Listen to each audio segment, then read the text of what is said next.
Welcome to Moments with Marianne. This is your host, Marianne Pastana. And we're here today with special guest, Monil Kothari, who's here to share with us House of Brilliance jewelry. What if the future of fine jewelry isn't just about sparkle, but about access, innovation, and redefining who luxury is really for? Well, today's guest is here to share with us just that. Monil Kothari is the founder and CEO of House of Brilliance, a New York City-based fine jewelry brand rooted in the belief that luxury should be accessible to all. With over 13 years of experience, including early training in India and more than a decade leading operations in New York, Monil brings a global perspective and a deep industry insight to his work. Since launching the brand, he has grown House of Brilliance from a family-rooted business into a major player in modern jewelry retail, with products available through Amazon, QVC, Kohl's, Belk, First Dibs, and the brand's own e-commerce site. Known for its focus on quality, trend-driven designs, and fast delivery, the company continues to expand under Monil's leadership, delivering fine jewelry at value-driven prices to meet the needs of today's consumer. So welcome to the show, Monil Kothari. Thank you, Marianne. I really appreciate being here today. What an honor it is to have you here and to talk about House of Brilliance. I'd like to first dive into your family history. I find it so fascinating. Sure. So I'm technically a third generation jeweler, and our family history or business history dates back to the late 50s in India. So around the 1940s and 50s in India, as India started opening up and becoming a part of the global economy, a lot of diamond production moved to India, and it moved very uniquely to one town in India in the state of Gujarat. It's originally where it started, and of course now it's a much bigger industry, but it started in the town of Palanpur in Gujarat. And my grandfather was one of the first sort of cohort of diamond manufacturers. So he simply would purchase rough, and back then it was rough diamonds, excuse me, and it was a cottage industry. He'd work with people to polish them and then sell the polished goods, the loose diamonds, which, eventually downstream end up in the jewelry that is purchased by end customers. And so he was doing this for many, many years, and his travel and work experience led him to go to Belgium, another hub of diamond manufacturing, and the US. My father joined the business in the 70s. I think he started as early as 16, sorting the diamonds, what you see in the movies where people are using that little loop and the tweezers and sorting through the goods. And eventually they got to a point where they had an opportunity here in the United States, and they moved to the East Coast in the late 80s. I was born around then in New Jersey. And around the 90s is when my family entered the jewelry business. And at one point, around the late 90s, early 2000s, we were one of the biggest vendors of fine jewelry in the United States. We were especially strong in diamond tennis bracelets. We worked with all the large retailers, everyone from back then Service Merchandise, which was really one of the largest department stores, to Sears, Zales, Walmart, many, many other companies, many of whom unfortunately are no longer in business because a lot changed after that. 2007 was a sort of watershed moment for our industry. There was the financial crisis, and sort of everything was in disarray. And by the time I joined in 2014, our business was much smaller, and not seeing that many opportunities, my dad pushed me to look online. And what started as almost like a distraction for me, because I was just doing PowerPoint presentations for the first 6 months, we ended up taking this into a full-fledged e-commerce business under House of Brilliance, and which is what has led me to today's call with you, Marianne. Well, I'm so excited that you're here to talk about your beautiful jewelry, and thank you for sharing your family's history. I'm sure that many of us have been purchasing jewelry from your business without even knowing it. How has your family history helped shape your design perspective today? I think that history has helped in multiple ways. One, at our core, our industry is still very small and somewhat insular, and relationships go a very long way here. So both my father and uncle got me the opportunity to train in some of the best factories in India when I first joined the business. So I moved to India for 18 months and I learned everything from diamond assortment, color grading, and jewelry manufacturing. So I had a foundation when I got here.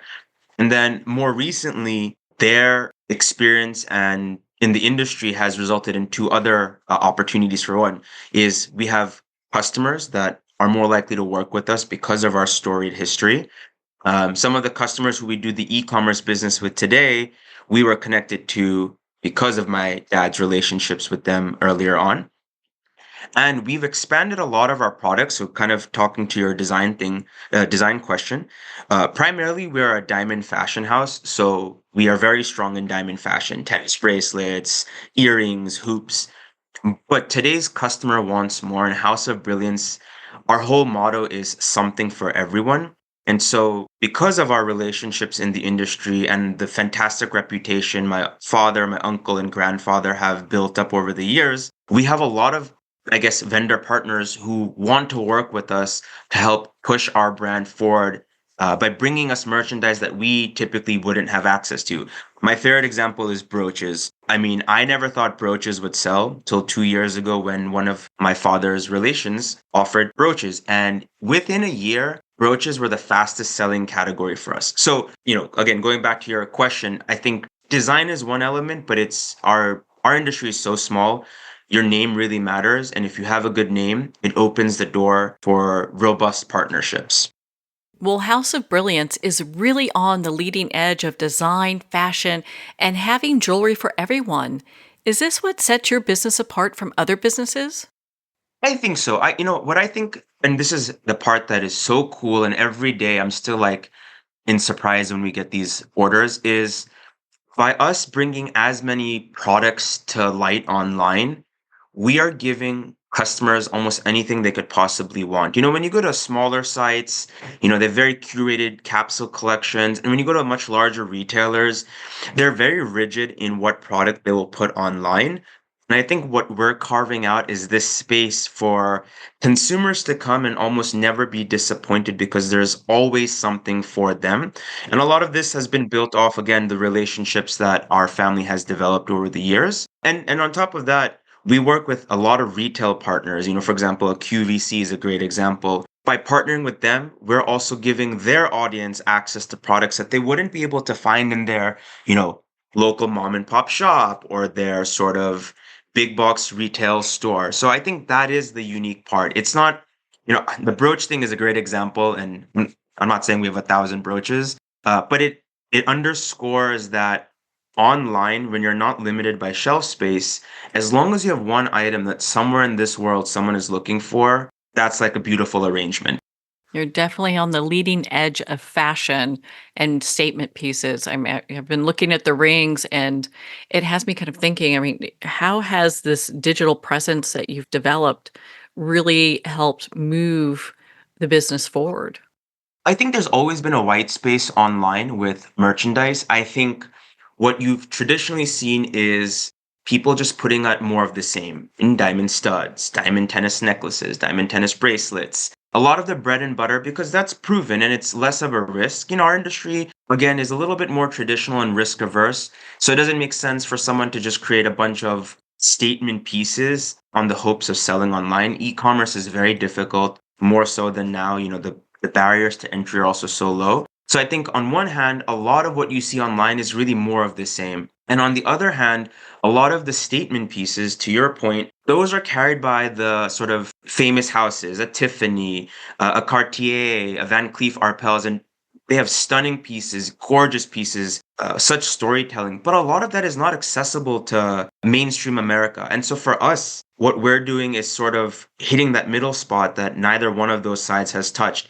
We're putting everything out there, including unique pieces. But I'm no Tiffany's and I'm no LVMH, so I'm never going to charge those prices. So we're also bringing these statement pieces at accessible price points. And I think that's where we've really found our groove, is by not just focusing on the bread and butter and also providing value driven pricing, even for our unique pieces, because we want our products to be accessible to everyone.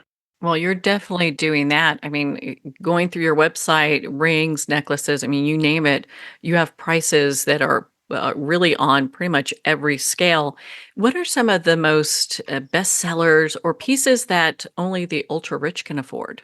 So I'm gonna spotlight one item right now that's very relevant because Father's Day is coming. We have this very unique bracelet. It's a 12 karat diamond tennis bracelet in 14K white gold. What's unique is that the diamonds are these princess cut diamonds, all natural, and they're invisible hand set. So basically, it means after the piece has been casted, each princess cut diamond has been hand set and it's invisible set. So it's basically a grid of these square diamonds. And because they're all tightly packed together, it gives this look of a much larger diamond. And this bracelet is so luxurious and so magnificent. Any man would be fortunate to have this on their wrist. So right now, this is the item we've been pushing with Father's Day right around the corner. So I really very much love that piece. I have this. It's very cool. It's another bracelet. It's an 18K white gold, and it's 20 carats of black and white diamonds. But the diamonds are everywhere. It's not just the front-facing surface. Every square millimeter of this bracelet, on the inside, the top, the full surface, is pave set with these diamonds. So you get this gorgeous diamond look that, there's no metal showing, so it's all full sparkle. So I'd say those two right now are some of my favorite like statement pieces. But again, we've also priced them. I mean, they are expensive, but if they were at any other sort of high-end retailer or brand, they'd be double or triple the price. So even at a high price point, we still think our pricing is accessible on these items. Oh, they definitely are. Can you touch on maybe a couple of items that are priced for maybe people who are not the ultra rich? I would say right now, the biggest category that is selling for us is the lab grown diamond space. I mean, this has been the hot topic for over 5 or 6 years. What that has allowed is for people, especially since gold right now has been on a crazy upsurge. I mean, I think gold broke historical pricing just a few weeks ago at $3,500 an ounce. When gold goes up, the price of gold goes up, it's harder for people to purchase bigger pieces, especially when they have diamonds. But because of lab grown diamonds, we have products that are now more accessible than they would have been in the past because lab grown pricing has been dropping every year. I think right now where we're seeing a big surge is in 2 and 3 carat diamond studs and 14 karat gold. We're seeing a surge in tennis bracelets that are between 4 and 6 carat in lab grown. Those are moving left and right. And then we're starting to see a little bit more fashion forward items in lab grown moving. So we have a couple in sterling silver. These are like sub $200. Beautiful pieces. The diamonds sparkle. They look like the best diamonds ever. So when you're wearing it, it looks like you're wearing something that is, in the thousands and tens of thousands of dollars. But the truth is, pricing is way more accessible than that. So I'd say lab grown is the big section right now. And then second to that is color stone. We've expanded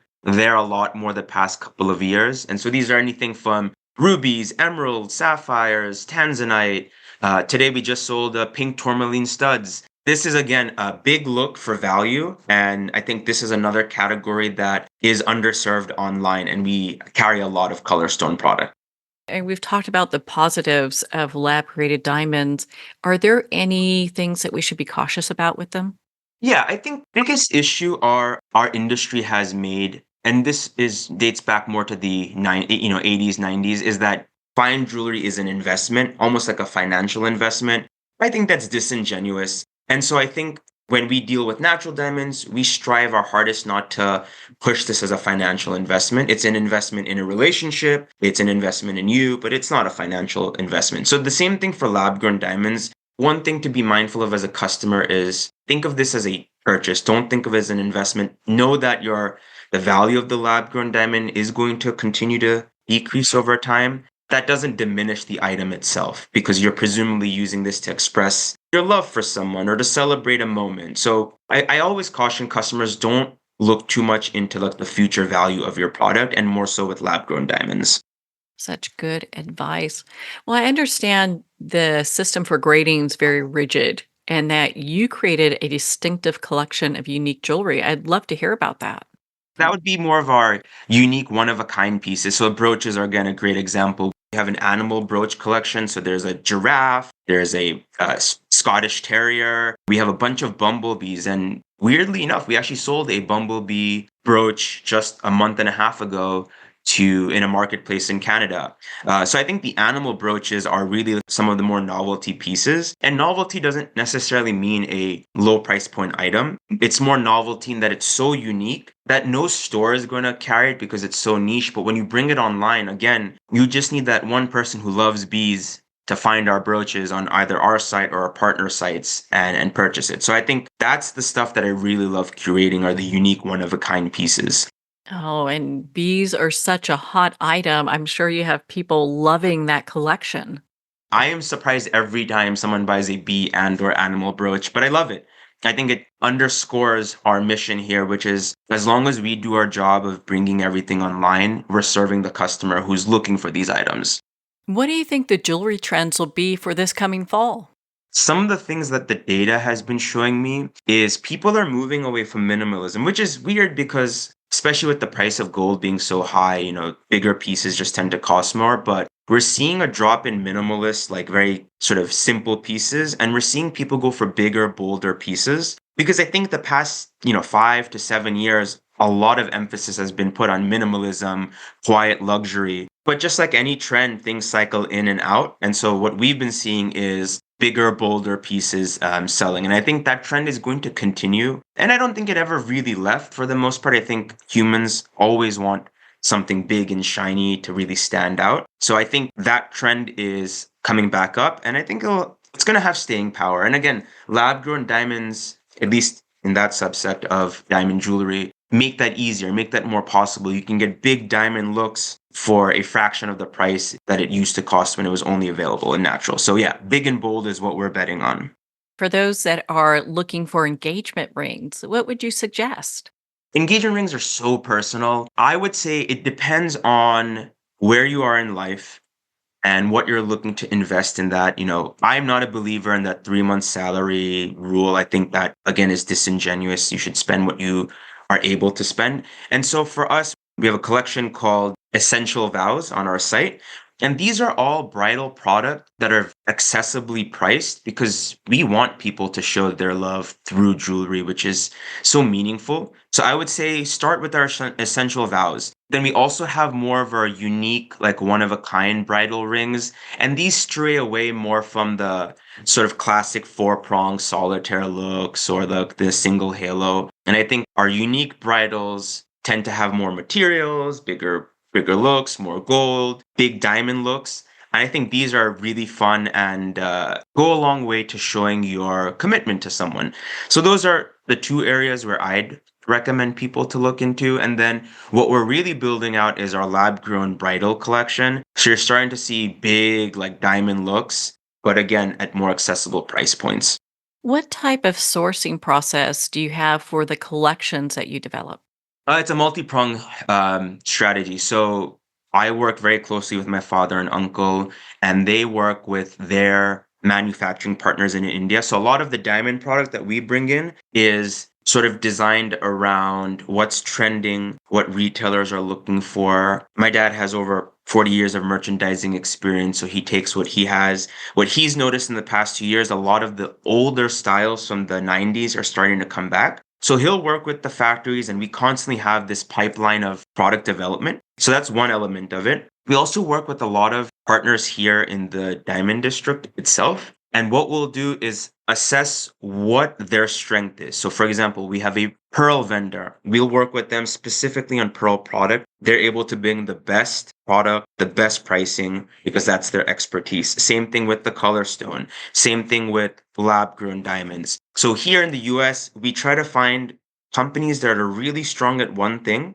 and have them support that assortment on our portfolio of products. And that way, we're always bringing new stuff to site. We currently have a queue of over 1,000 items that should go live between now and the summer. We're bringing around 50 styles a month. I think we just launched another 10 items last week. So this sort of strategy allows us to constantly feed customer demand by always having something new on our site or on our partner sites. Well, I've been browsing your new collection and it's stunning. There's so much there that I was like, I've got to have these. These emeralds are looking great with these diamonds. Mhm. I mean, you definitely have House of Brilliance definitely has some just amazing jewelry.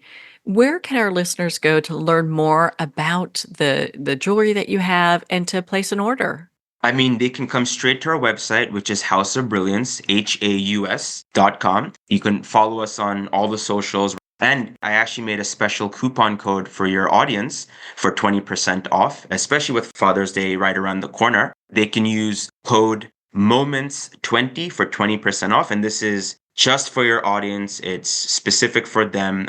It's a little thank you for giving me the opportunity to speak with you today.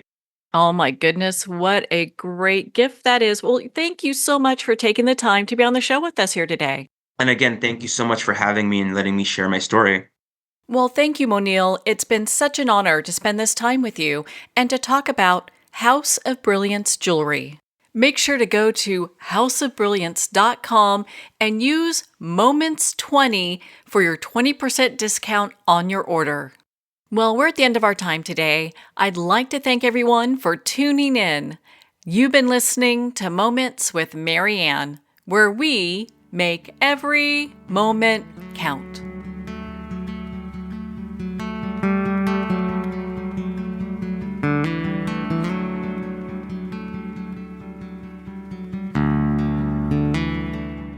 In a single moment, your life can change. Moments with Marianne is a transformative hour that covers an endless array of topics with the best of the best. Her guests are leaders in their fields, ranging from inspirational authors, top industry leaders, and business and spiritual entrepreneurs. Each guest is gifted and a true visionary. A recognized leader in her own work, and while teaching others to develop, refocus, and grow, Marianne will bring the best guest and sometimes a special surprise. Don't miss this. You never know just which moment will change your life forever.